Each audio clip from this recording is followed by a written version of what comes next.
حضرت بہلول رحمت اللہ علیہ راستے سے گزر رہے تھے، ایک نوجوان اپنی حسینہ جمیلہ ایک خوبصورت دوست کو لے کر ایک روڈ کے کنارے بیٹھا تھا، مجذوبانہ حالت کے اندر جا رہے تھے، پتہ نہیں کہ روڈ پہ کیچڑ ہے، گندگی ہے، پاؤں زور سے لگا، اس کیچڑ سے چند چھینٹے اٹھے،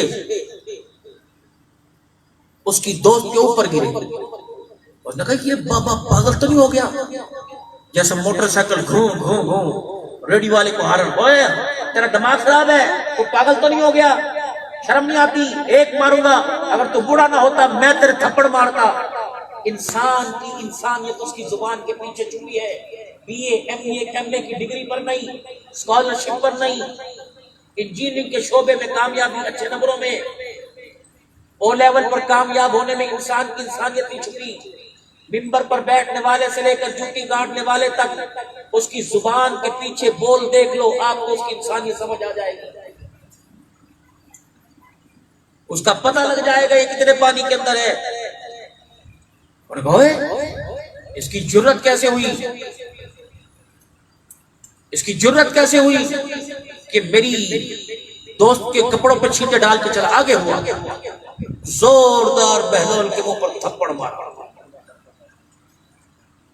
اس سے پہلے راستے میں ایک دکان سے جلیبی نکل رہی تھی، بہلول رحمت اللہ علیہ گزرے، بہلول آ جاتا جلیبی نکلی، کھائے گا؟ اللہ کھلائے گا، بیٹھ کے کھائی۔ وہاں جلیبی ملی، میٹھی شیریں چیز، وہاں چھیننی، وہاں تھپڑ مل گیا۔ ہاتھ مل کے کہنے لگا یا اللہ تیری بھی عجیب قدرت ہے، کہیں میٹھے منہ کرواتا ہے، کہیں تھپڑ پڑواتا ہے۔ جناب حضرت بہلول رحمت اللہ علیہ 4 قدم آگے گزرے، پیچھے سے چیخنے کی آواز آئی،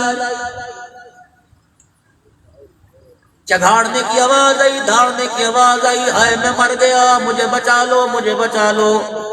حضرت بہلول رحمت اللہ علیہ نے پیچھے مڑ کے دیکھا، وہ تھپڑ مارنے والا زمین پر کروٹیں بدل رہا تھا اور کہہ رہا تھا اے بابے جو تو نے بددعا لی واپس لے لے، میں تیرے سے معافی مانگتا ہوں۔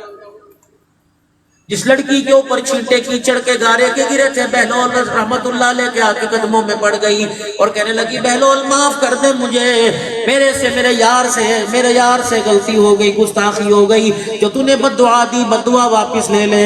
حضرت بہلول رحمت اللہ علیہ قسم اٹھا کے کہنے لگے اللہ کی قسم ہے جس یونیورسٹی سے ہم نے سبق پڑھا، جو قرآن کا درس ہمیں ماں کی گود سے ملا، ہمیں اس درس میں اس یونیورسٹی کی کلاس میں بتلایا گیا کہ یہ زبان بد دعائیں دینے کے لیے نہیں بنائی، یہ زبان دعا دینے کے لیے بنائی ہے۔ بہلول تو نے بد دعا کوئی نہیں دی، یہ بستر پر، یہ زمین پر پڑا تڑپ رہا ہے، کیا بات ہے؟ حضرت بہلول رضی اللہ تعالی رحمت اللہ علیہ ہاتھ ملتے ملتے آسمان کی طرف دیکھ کے مسکرانے لگ گئے، فرمانے لگے حساب برابر ہو گیا۔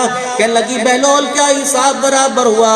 کہ تجھے تکلیف پہنچی، تیرے یار کو غصہ آیا، تیرے یار نے میرے منہ پر تھپڑ مار کے بدلہ لے لیا، مجھے تکلیف پہنچی، میرے یار کو غصہ آیا، میرے یار نے تیرے یار سے بدلہ لے لیا۔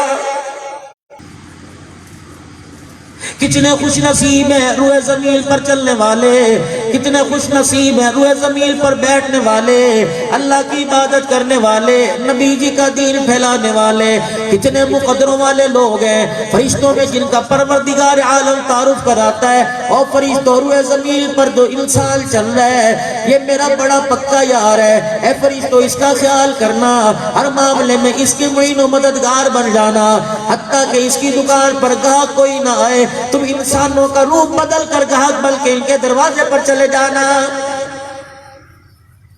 حضرات صحابہ اکرام رضوان اللہ تعالی علیہ رضوان کو رحمت والے نبی نے دین کی محنت کے ساتھ جوڑ دیا۔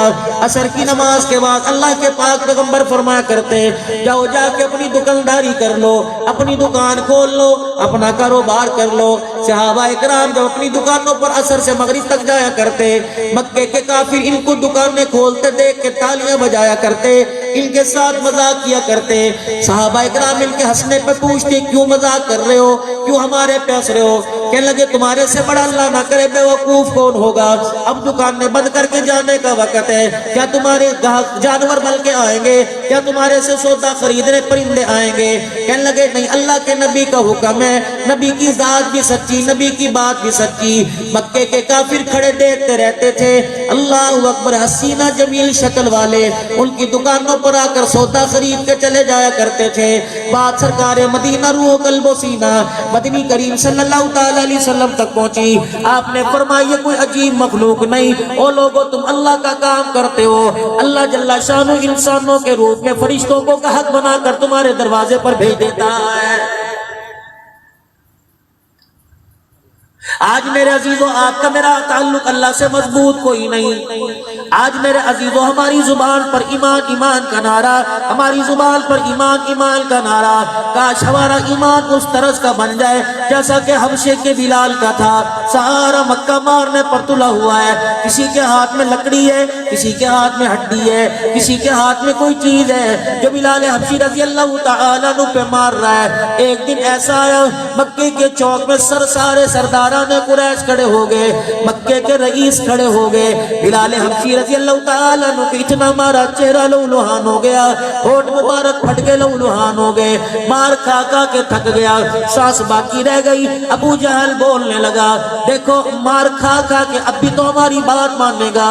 حضرت بلال کی آنکھ کھلی، آپ نے تھوڑا سا سہارا لیا اور آگے بڑھ کر ابو جہل کا ہاتھ پکڑ لیا اور کہنے لگا ابو جہل میں نے تیرا ہاتھ اس لیے نہیں پکڑا کہ تو یہ نہ سمجھے میں تیرے سے معافی مانگوں گا، تو یہ نہ سمجھے جہاں تو 1 گھنٹے میں 20 مارنا ہے 10 مار، بلکہ میں تجھے یہ سمجھانا چاہتا ہوں، تیرا ہاتھ پکڑ کے تجھے تنبیہ کرنا چاہتا ہوں، اپنے جیسے 10 اور لے آ، وہ ساتھ مل کے مجھے مارنا شروع کر دے۔ خدا پاک کی قسم ہے تم مار مار کے تھک جائے گا، میں توحید کا نعرہ لگا لگا کے نہیں تھکوں گا۔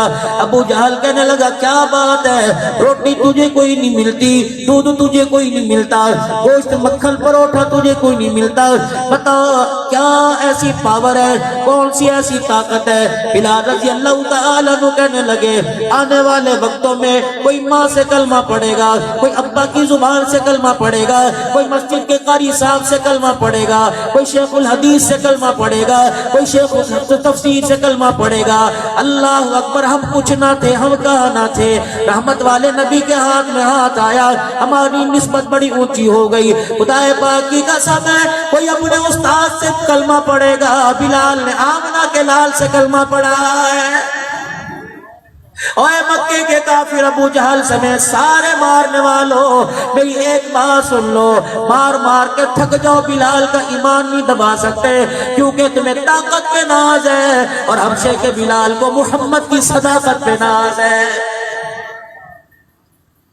آج اللہ اس ایمان کا تقاضا کر رہا ہے، آج پروردگار عالم آپ سے میرے سے وہ ایمان مانگ رہا ہے کہ مولوی صاحب کوئی تبلیغ والا دروازے پہ آ گیا، کوئی تبلیغی جماعت والے پردیسی دروازے پر آ گئے، ہم نے کئی گاؤں میں دیکھا تندور